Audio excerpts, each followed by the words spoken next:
उन्हें 7 मीटर ऊंचे आंगन में फेंका गया, जहाँ चारों ओर दीवारें चिकनी हैं और कहीं चढ़ने का सहारा नहीं है। अब वे इससे कैसे बाहर निकलेंगे? हुआंग माओ ने देखा कि दीवार की ईंटों के बीच दरार में एक उंगली समा सकती है, लेकिन श्याओ हेई ने उसे जोखिम न उठाने की सलाह दी। जब तक तुम स्पाइडरमैन नहीं हो, ऊपर चढ़ना नामुमकिन है। शायद अंदर का सामान उनकी मदद कर सकता है। श्याओ हेई को एक लोहे का दरवाजा मिला, जिसे उन्होंने दीवार के सहारे टिका दिया। दोनों ने मिलकर हुआंग माओ को मजबूती से थामा और वह ऊपर चढ़ने लगा, लेकिन ऊपर पकड़ने को कुछ नहीं था और सिर्फ दीवार की एक दरार के सहारे खड़ा होना बहुत मुश्किल था। ये बिल्कुल भी संभव नहीं है। अगर इसे कोने में रखा जाए तो शायद थोड़ा बेहतर हो। हुआंग माओ ने फिर ऊपर चढ़ने की कोशिश की। दोनों दीवारें पकड़कर खड़ा हुआ, लेकिन दूरी अभी भी ज्यादा थी। अगर एक और व्यक्ति की ऊंचाई जोड़ दें तो शायद काम बन जाए। श्याओ हेई सबसे हल्का था, इसलिए उसे ऊपर चढ़ने दिया गया। कोशिश से सब पता चल जाएगा। हुआंग माओ हट गया। श्याओ हेई दीवार की दरार पकड़कर खड़ा हो गया। ये क्रिया अत्यंत खतरनाक है, इसलिए सावधान रहें। हुआंग माओ के कंधे पर पैर रखते ही वह बहुत करीब पहुंच गया। अपनी बाहों को ऊपर की ओर जोर से बढ़ाते हुए उसने ऊपर के प्लेटफॉर्म को पकड़ लिया। फिर फुर्तीले शरीर के साथ ऊपर की ओर छलांग लगाई। श्याओ हेई सचमुच बाहर निकल गया।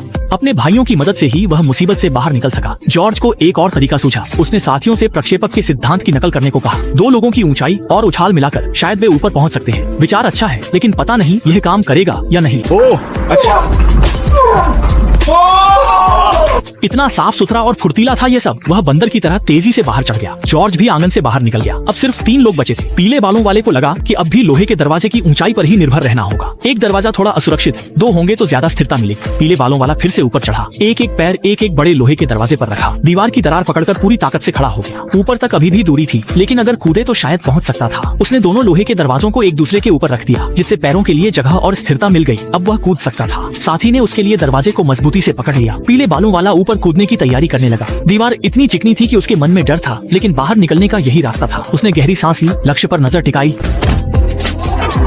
पीले बालों वाला आखिरकार बाहर निकलने में कामयाब हो गया। मंकी ने तय किया वह भी इसी रास्ते से भागेगा। जमीन से अभी भी 50 सेंटीमीटर दूरी थी। जब दूसरे कर सकते हैं तो वह भी कर सकता है। उसने पीले बालों वाले की तकनीक नकल की, कूदने की तैयारी की। एक बार प्लेटफॉर्म तक पहुंच जाए फिर डर नहीं लगेगा। मंकी भी बाहर निकल गया। अब सिर्फ जैक ही बचा था।